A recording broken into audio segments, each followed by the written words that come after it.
Oh,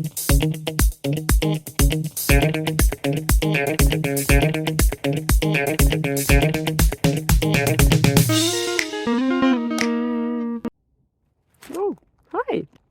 Yeah, today there is a little bit of a perspective change happening because sometimes the answers are in the details, you know.